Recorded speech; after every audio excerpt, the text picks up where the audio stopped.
So hello everyone.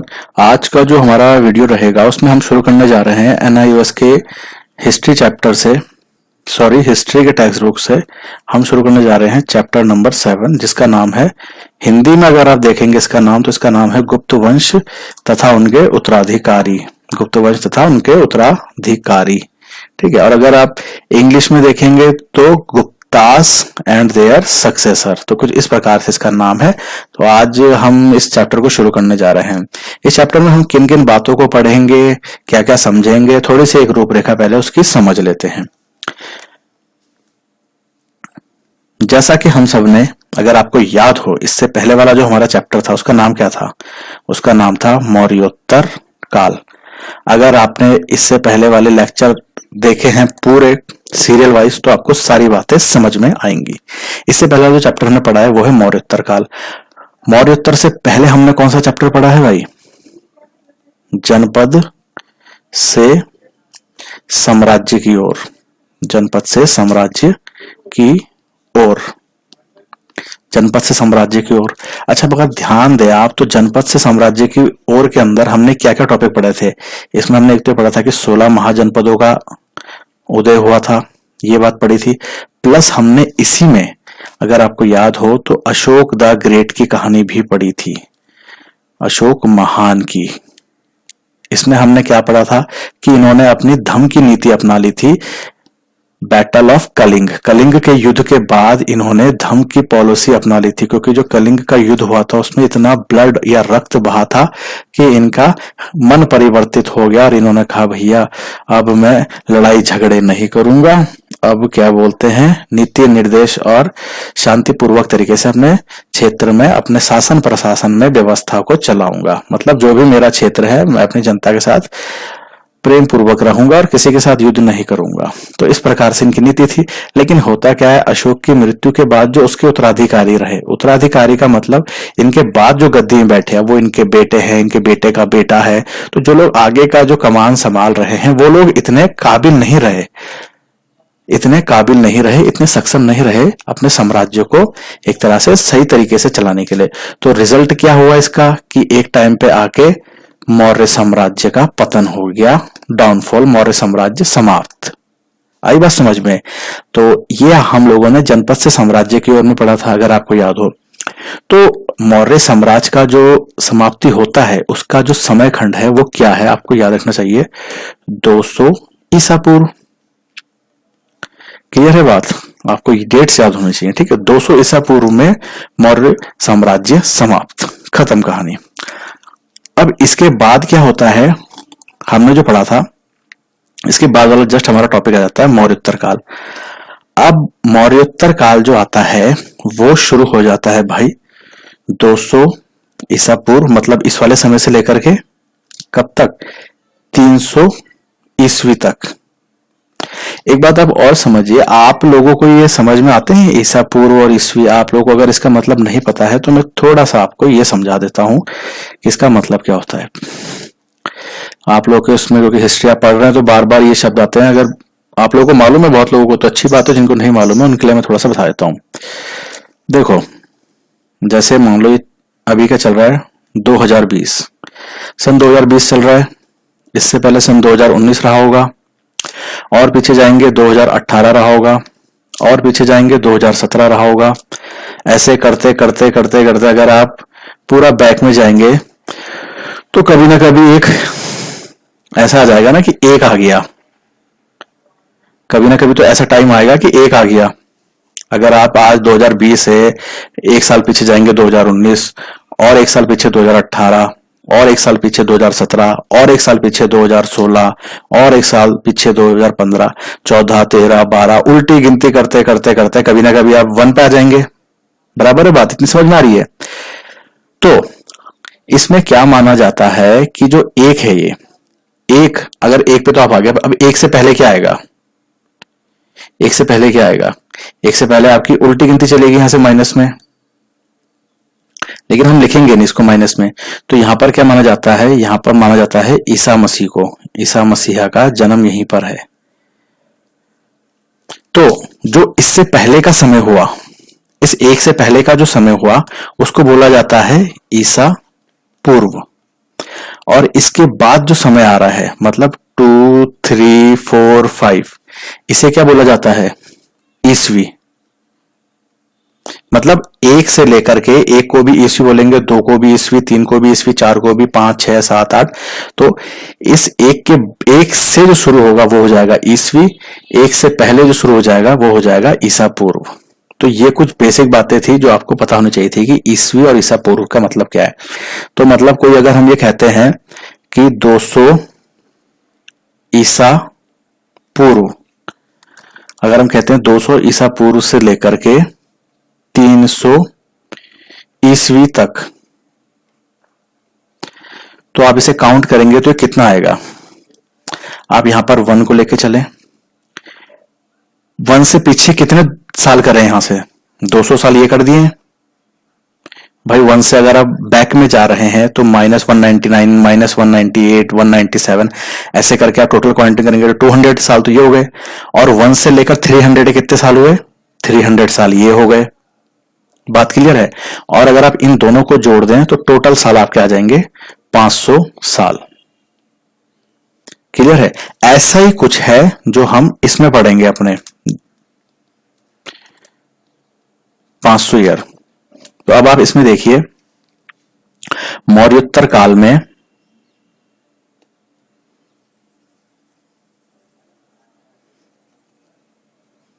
अगर आपको याद हो तो मौर्योत्तर काल में समय कब से शुरू हो रहा है? 200 ईसा पूर्व से लेकर के 300 ईसवी तक। जैसे मैंने आपको अभी एग्जाम्पल के थ्रू भी यही डेट लेके समझाया। तो 200 साल तो ये हो गए, 1 है यहाँ पर ईसा मसीह है, तो 200 साल ये हुए पीछे के और 300 साल ये हुए। टोटल कितने साल हो गए? 500 साल। इन 500 साल में छोटे छोटे राजाओं ने शासन करा, क्योंकि अगर आपने जनपद से साम्राज्य की ओर में जो अशोक का हमने टॉपिक पढ़ा था, तो मौर्य साम्राज्य के पतन के बाद जो पूरा इनका क्षेत्र था, वहां पर जो छोटे छोटे राजा महाराजे हुआ करते थे, कबीले के सरदार होते थे। जब कोई राजा ही नहीं रहा जो सुप्रीम था मौर्य काल में, तो अब क्या है, वो छोटे छोटे राजा ही अपने अपने क्षेत्र के राजा बन गए हैं। अब वो ही चलाएंगे वहां पर शासन प्रशासन, उनके हिसाब से कार्य चलेगा वहां पर, उन्हें किससे अनुमति लेने की जरूरत नहीं है। तो इन 500 साल में जो छोटे मोटे राजा जो शुरू हुए थे, वही हमने किसमें पढ़े थे? मौर्योत्तर काल में। वही हमने मौर्योत्तर काल में पढ़े थे। और इस मौर्योत्तर काल में हमने क्या पढ़े थे कि 4 देशी वंश थे, 4 विदेशी वंश थे, 4 देशी वंश थे, 4 विदेशी वंश थे। अगर आपने इससे पहले के सारे वीडियो देखे हैं लाइन वाइज, तो आपको सारी बातें आसानी से समझ में आ रही होंगी। और अगर नहीं देखे हैं तो आपको पहले वो देखने चाहिए, तभी आप ये बात समझ सकते हैं। तो इसमें हमने 4 देशी वंश, 4 विदेशी वंश देखे थे, किसमें? मौर्योत्तर काल वाले चैप्टर में। और इसमें जो आखिरी वंश रहा है वो रहा है कुषाण वंश। कुषाण वंश का जो अंतिम राजा था वासुदेव।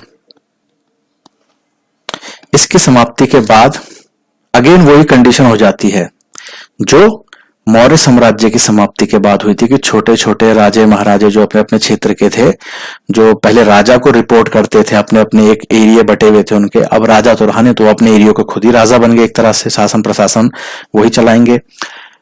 तो कुषाण वंश के बाद जो अगला शासन जो आ रहा है भारत में, आप उसको समझे। कुल यहां पर 3 वंशों का शासन देखने को मिलता है। अब ये 3 वंश कौन कौन से हैं ये आप ध्यान दें जरा। एक गुप्त वंश, दूसरा नागवंश, और जो तीसरा था ये था वाकाटक वंश। कुल मिलाकर के जो भारत पे जो मोस्टली जिन्होंने एरिया ऑक्यूपाई कर रखे थे और जिनका शासन प्रशासन चल रहा था, वो ये 3 वंश थे। अब इन 3 वंशों को लेकर क्या कहानी है कि इन तीनों में से सबके अपने अपने क्षेत्र थे अलग अलग। जैसे अगर आप गुप्त वंश की बात करें तो जो आज का बिहार वाला क्षेत्र है नक्शे में, वो प्लस यूपी का ईस्ट वाला, जो मतलब नक्शे में आपके इस तरफ से यूपी आएगा और इधर से बिहार, इस वाले क्षेत्र में गुप्त वंश का शासन था, हमारी बात समझ में। और मध्य भारत के पश्चिमी वाले छोर में वहां पर नागवंश का शासन था, और दक्कन भारत में वाकाटक वंश का था। थोड़ा आप इसको ऐसे ही समझ लें, बाद में आपने सारी बातें समझनी है। अगर यहीं पर हम डिटेल में खोल देंगे सब चीजों को तो बहुत आपके लिए कंफ्यूजन क्रिएट हो जाएगा। तो कुल 3 वंशों ने शासन करना शुरू कर दिया था पूरे भारत पर, अगर आप देखा जाए मोटे मोटे तौर पर, तो गुप्त वंश, नागवंश, वाकाटक वंश। इन तीनों वंशों के शासन करने के दौरान ही जो सबसे ज्यादा पावरफुल एक वंश देखने को मिलता है तो वो हो जाता है गुप्त वंश। ये मोस्ट पावरफुल बन जाता है, मोस्ट पावरफुल। अब मोस्ट पावरफुल किस लिहाजे से? मोस्ट पावरफुल इस लिहाजे से कि इसने नागवंश की टेरिटरी को भी ऑक्यूपाई कर लिया, मतलब नागवंश का जो क्षेत्र है जहां पर वो शासन कर रहा है, अब वो शासन भी कौन? गुप्त वंश ही कर रहा है। उसके बाद क्या हुआ? वाकाटक वंश का जो क्षेत्र है वो भी भाई गुप्त वंश के अधीन आ गया। तो इस तरह से संपूर्ण भारत पे, लगभग संपूर्ण भारत पे, पूरे भारत पर समय के साथ साथ गुप्त वंश पूरा अपना शासन चलाता है। गुप्त वंश का शासन चलता है लगभग पूरे भारत पर, वो आप धीरे धीरे करके समझ लेंगे। तो ये आपने समझी कुछ बेसिकली मोटी मोटी बात। तो अब हम देखते हैं कि गुप्त वंश का जो शासन काल है वो कब से कब तक रहा है। तो गुप्त वंश ने करा है शासन 300 ईस्वी से 550 ईस्वी तक, तो लगभग 250 वर्ष का समय रहा है।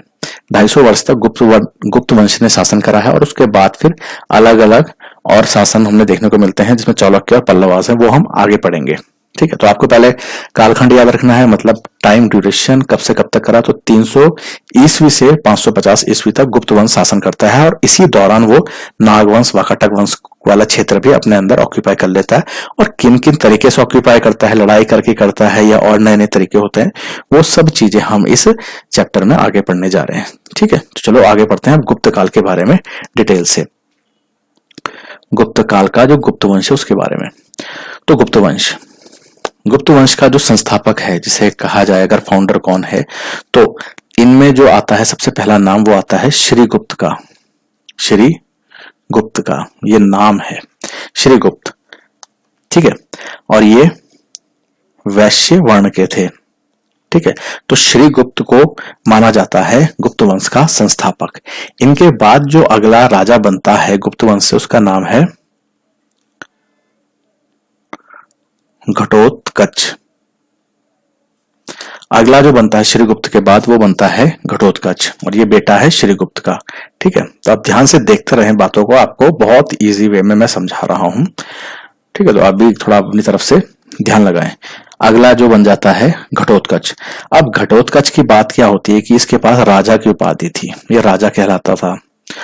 अब भाई राजा इसलिए कहला रहा है कि छोटे छोटे क्षेत्रों को जीत रहा है, छोटे क्षेत्रों पे विजय हासिल कर रहा है, तो राजा की उपाधि लेगा, टाइटल राजा का लेगा, ये बात आती है। किंतु जो गुप्त वंश का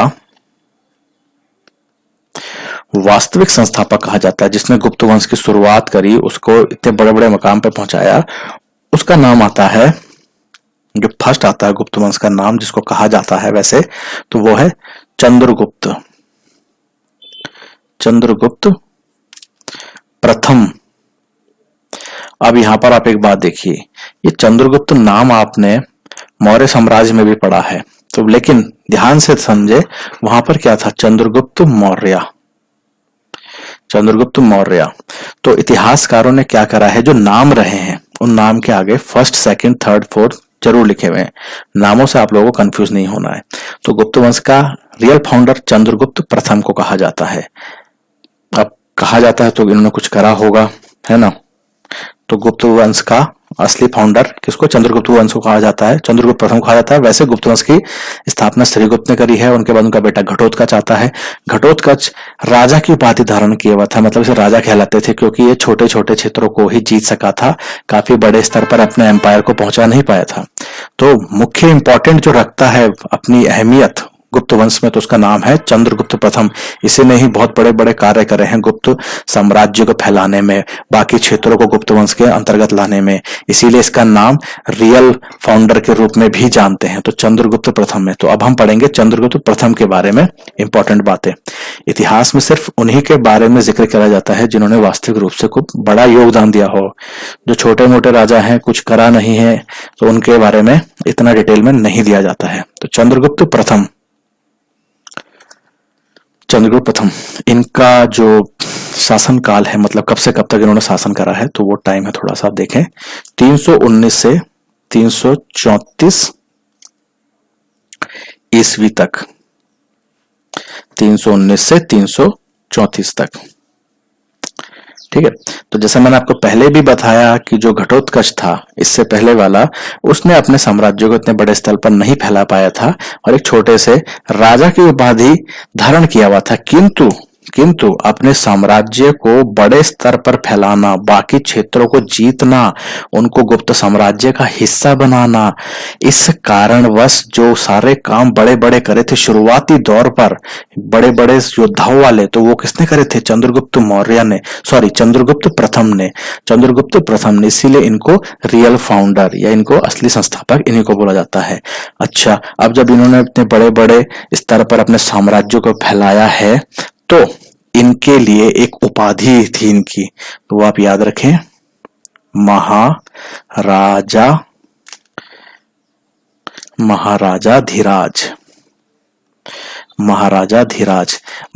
धीराज का ये उपाधि धारण किए हुए थे। ठीक है। इनके नाम से पहले महाराजा धीराज लगाया जाता था। महाराजा धीराज इसीलिए लगाया जाता था कि, मतलब कहने की बात यह है, महाराजा धीराज उसको कहा जाता है जिसने छोटे छोटे कई राजाओं को हराया हो और फिर शासन करा हो, तो वो कहलाता है महाराजा धीराज। तो ये टाइटल उसी को दिया जाता है। तो चंद्रगुप्त प्रथम ने कई छोटे छोटे राजाओं को हराया हुआ, तभी जाके तो उनको महाराजा धीराज की उपाधि मिली थी। आप इसको थोड़ा सा क्लियर में लिख लें, आई थिंक किसी को समझने में डिफिकल्टी हो। तो महाराजा धीराज इसकी उपाधि इन्होंने धारण कर रखी थी। और महाराजा धीराज किसे कहते हैं? जिसने बहुत छोटे छोटे राजाओं को, कईयों को हरा रखा हो, उसे ये उपाधि दी जाती है। कुछ और बातें चंद्रगुप्त प्रथम के बारे में कि इनका विवाह कहाँ हुआ था, इन्होंने विवाह किससे किया था। तो जो नेपाल का तराई वाला इलाका है, वहां पर एक लिच्छवी राजघराना है, लिच्छवी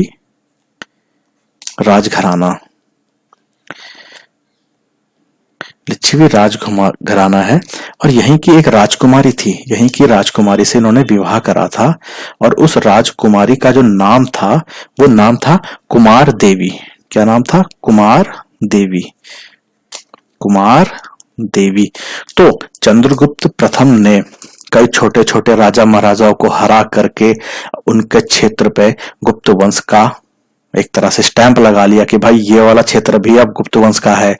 इसी तरह से उन्होंने जो गुप्त वंश को फैलाया है, उसको एक्सपेंड करा है, वो स्टार्टिंग का काम बड़े लेवल पे चंद्रगुप्त प्रथम ने करा, इसीलिए उनको असली संस्थापक बोला जाता है। और इसी कारणवश इनको महाराजा धीराज की उपाधि दे रखी थी।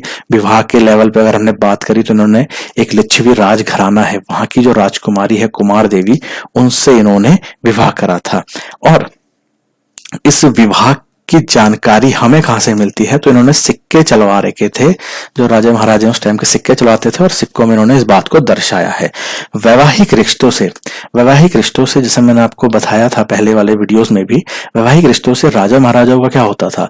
अब देखो, चंद्रगुप्त प्रथम ने मानो लिच्छवी राजघराने में शादी करी, तो जो यहाँ की सेना है और चंद्रगुप्त की अपनी सेना है, ये दोनों सेना एक तरह से चंद्रगुप्त की हो गई। भाई फ्यूचर में अगर चंद्रगुप्त को किसी प्रकार की प्रॉब्लम है, कहीं से युद्ध करना है, तो उसकी पावर तो डबल हो चुकी है। लिच्छवी राजघराना उसका ससुराल बन चुका है। अब ससुराल वाले मना थोड़ी करेंगे अपने दामाद के लिए कि भाई तुम्हें हम सेना वगैरह नहीं देंगे। तो इस वैवाहिक रिश्ते के कारण चंद्रगुप्त प्रथम की शक्ति में एक बढ़ोतरी हो गई, उसकी पावर में इंक्रीज हुआ। और जो मगध प्लस साकेत और प्रयाग, ये वाले क्षेत्र भी गुप्त साम्राज्य के अंतर्गत आ गए। मगध, बिहार, साकेत आज का अयोध्या,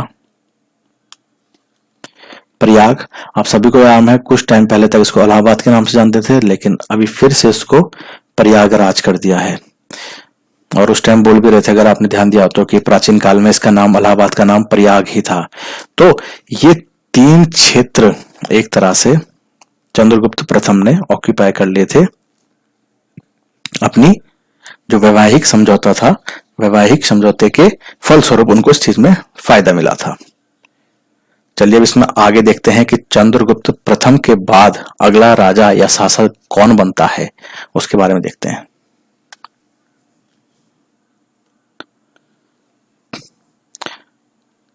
चंद्रगुप्त प्रथम के बाद जो अगला राजा आता है उसका नाम होता है समुद्रगुप्त।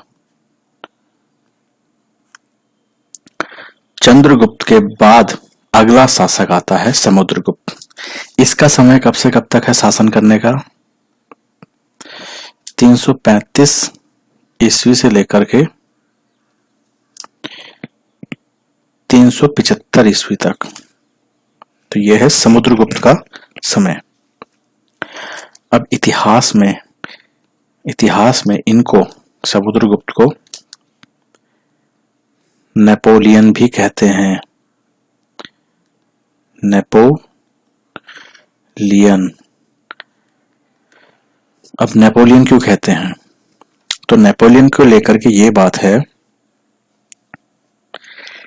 कि इसने, जो नेपोलियन है, इसने अपने जीवन में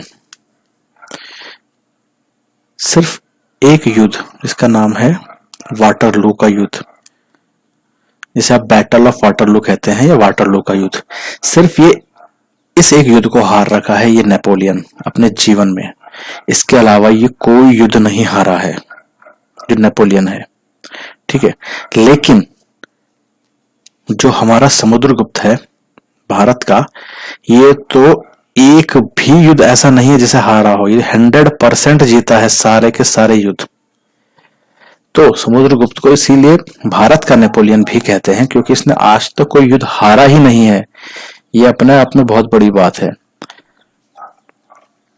अब दूसरी बात समुद्रगुप्त को लेकर के, कि ये भी एक साम्राज्यवादी किस्म का राजा था। मतलब अपने समाज को, अपने साम्राज्य को फैलाने में, उसका विस्तार करने में, नए नए क्षेत्रों को जीत करके अपने साम्राज्य का हिस्सा बनाने में इस तरह की सोच रखने वाला शासक था, राजा था, ठीक है। तो आप ऐसे में समझें कि समुद्रगुप्त जो आता है ये भी इस तरह का सोच रखता था, इस तरह के कार्य करता था कि मैं जो टेरिटरी, जो क्षेत्र अभी किसी और राजा के अंतर्गत है, उसको हरा करके वो क्षेत्र भी अपने ही साम्राज्य का हिस्सा बनाऊं। इसने जितने भी युद्ध करे हैं सभी के सब युद्ध जीते हैं। और इसके जितने भी युद्ध की जो हमें जानकारी मिलती है, जो भी इसने उपलब्धियां हासिल करी हैं अपने जीवन में, इसकी उपलब्धियों की जानकारी हमें मिलती है प्रयाग,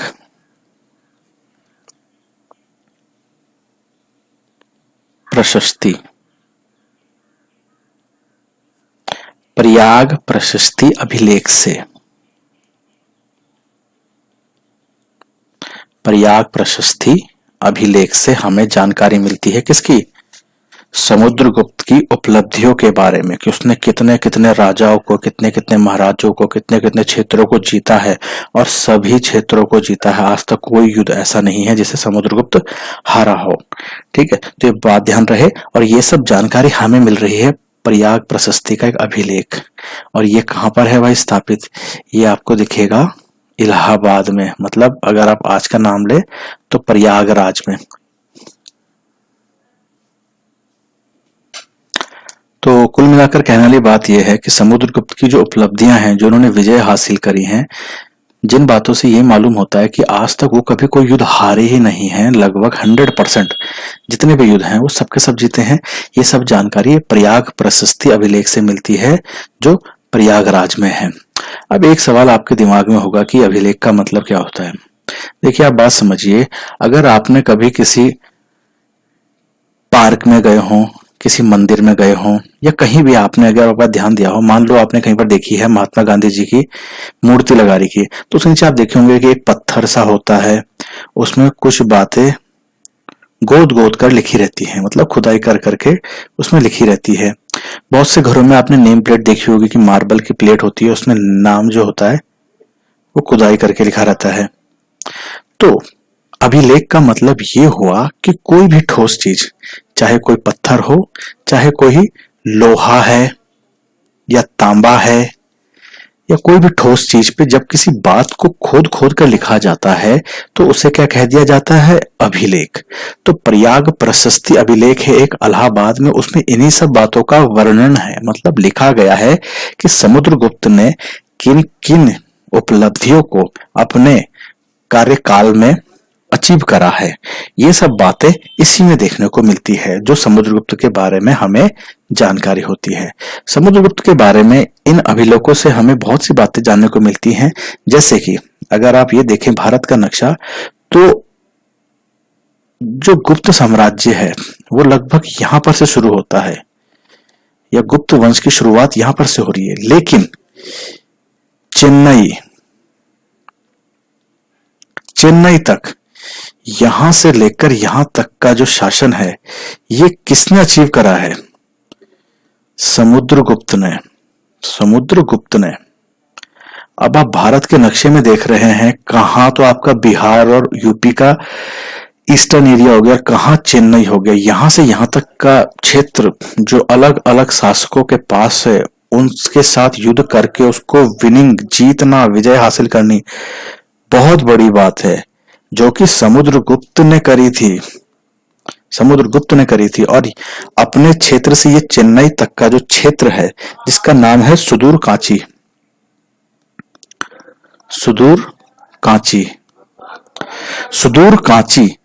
कांची जो कि चेन्नई में है, यहां तक इन्होंने शासन कर लिया था।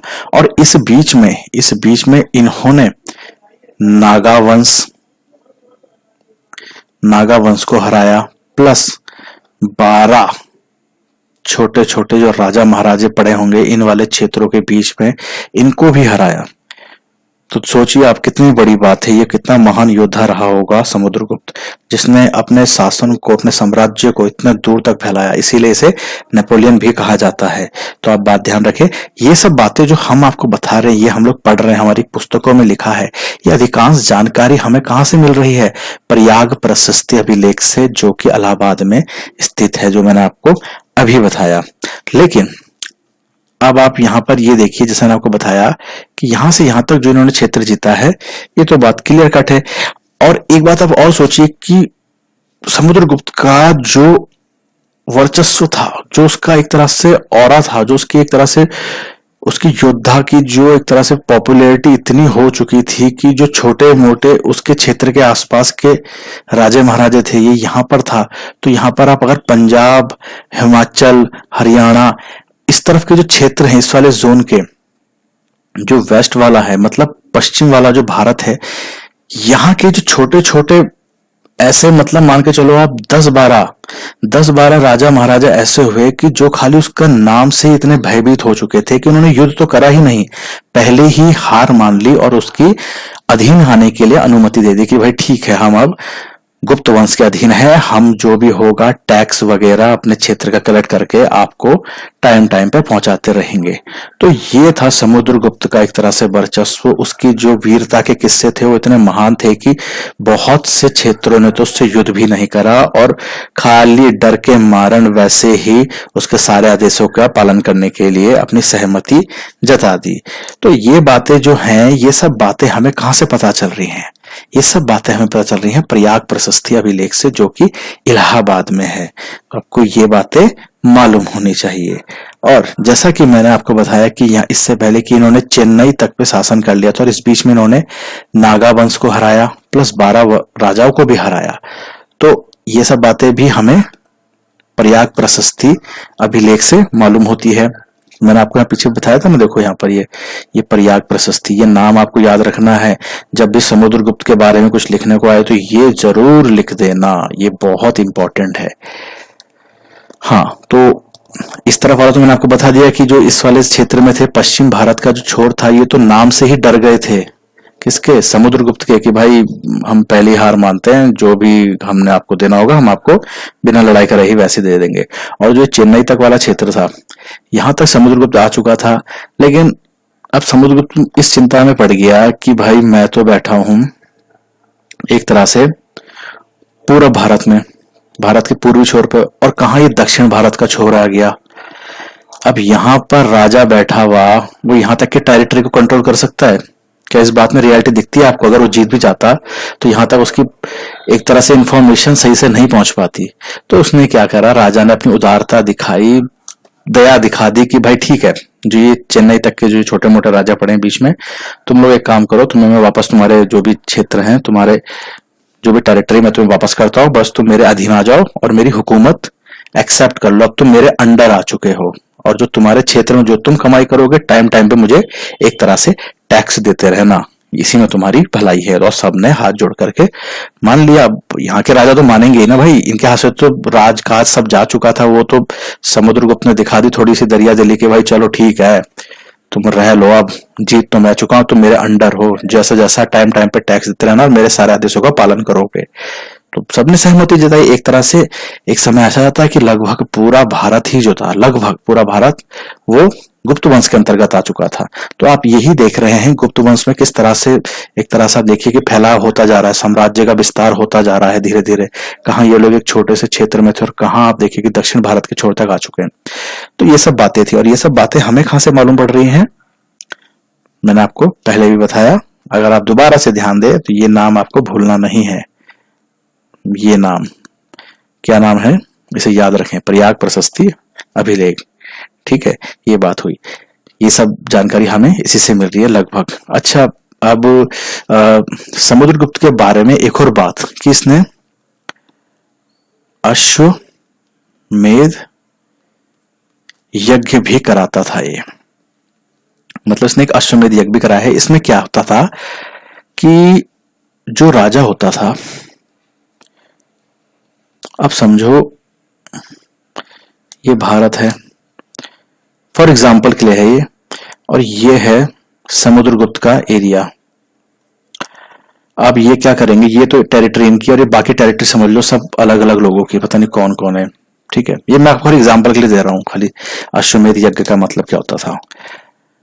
तो जो राजा होगा वो अपना घोड़ा जो होगा, अपना घोड़ा छोड़ देगा किसी भी दिशा पे।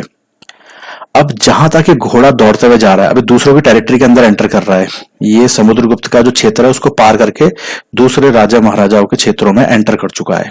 अब कहीं भी जा रहा हो, अब जिसको लगता है, जब जिसके क्षेत्र में आ चुका है राजा, उसको मालूम है कि ये अश्वमेध यज्ञ का घोड़ा है, अब उसको पता है कि ये उसका राजा आ रहा है भाई समुद्रगुप्त का, अब उसको लगता है कि वो इसको हरा सकता है समुद्रगुप्त को, तो वो कुछ ना करे, वो उस घोड़े को रोक दे, इसको रोक दे और इसको एक जगह पर बांध दे। तो फिर क्या होगा, फिर आएगा समुद्रगुप्त और युद्ध करेगा जिसने इस घोड़े को रोका है कि चल भाई अब तू मेरे साथ आके लड़ाई कर, तब देखते हैं। और जो लोगों को पहले से ही मालूम है कि भाई हम तो जीत ही नहीं सकते हैं इससे, वो लोग इस घोड़े को अपने क्षेत्र से जाने देंगे, भाई चल भाई तू जा ले आगे।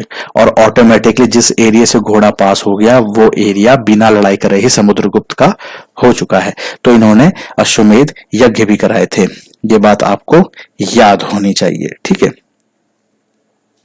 और बातें समुद्रगुप्त के बारे में कि समुद्रगुप्त केवल एक शासक नहीं था, सिर्फ एक योद्धा या एक शासन व्यवस्था चलाने वाला शासक नहीं था, अपितु वह एक, आप संगीतकार कह लीजिए, ठीक है, एक संगीतकार कह लीजिए आप उसे, एक कवि कह लीजिए आप उसे, और वीणावाद भी करते थे। तो इसका मतलब क्या हुआ, गाने गा रहे हैं, कवियों की तरह कविताएं कर रहे हैं। वीणावाद एक इंस्ट्रूमेंट होता है, अगर आप नेट पे देखेंगे, आप वीणा लिखना आपको दिख जाएगा, एक इस टाइप का इंस्ट्रूमेंट होता था और यहाँ पर ऐसे स्ट्रिंग्स होती थी, तो ये उसको बजाया करते थे। जो कौन थे? समुद्रगुप्त। तो वो इस चीज का भी शौकीन थे वो, ठीक है, और ये चीजें भी करते थे। और ये सब बातें जो हैं उनकी उनके द्वारा जारी किए गए, जो उन्होंने अपने सिक्के जारी किए थे, तो सिक्कों में उन्होंने इस चीज के चित्र बनवा रखे हैं कि समुद्रगुप्त क्या बोलते हैं, वीणा को बजाते हुए दिखा रखा है। तो ये सब बातें थी समुद्रगुप्त के बारे में। ठीक है, आप दोबारा से इसको देखें एक बार, हमने क्या क्या पढ़ा है। समुद्रगुप्त, इनको भारत का नेपोलियन भी कहा जाता है। क्यों कहा जाता है? कि आज तक कोई युद्ध ये हारे नहीं है।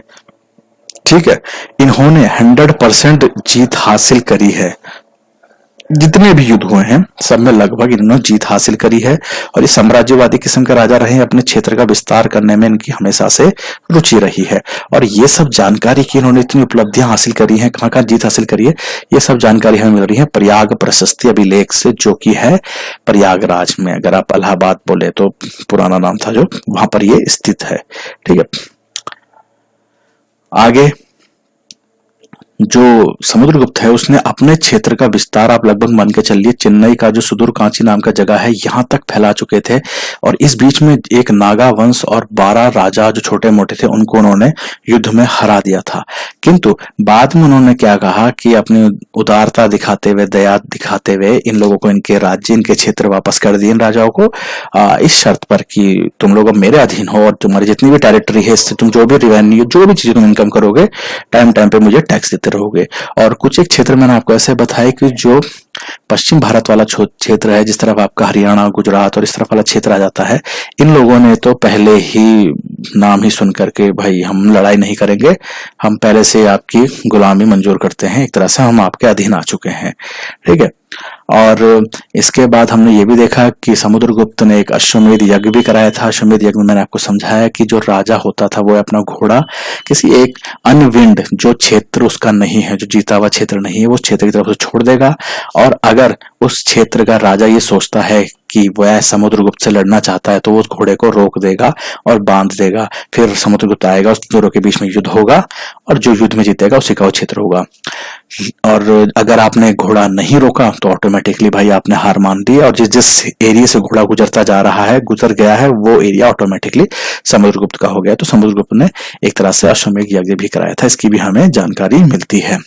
समुद्रगुप्त के बारे में कुछ और बातें बताई गई हैं कि वह केवल एक शासक या एक तरह से योद्धा ही नहीं था, बल्कि संगीतकार, कवि और वीणावाद भी करता था। इन चीजों में भी उसकी रुचि थी, और इन सब का चित्रण उसने अपने सिक्कों में करा हुआ है। अपने सिक्के जो उन्होंने जारी करे थे उसने इसका चित्रण करा है।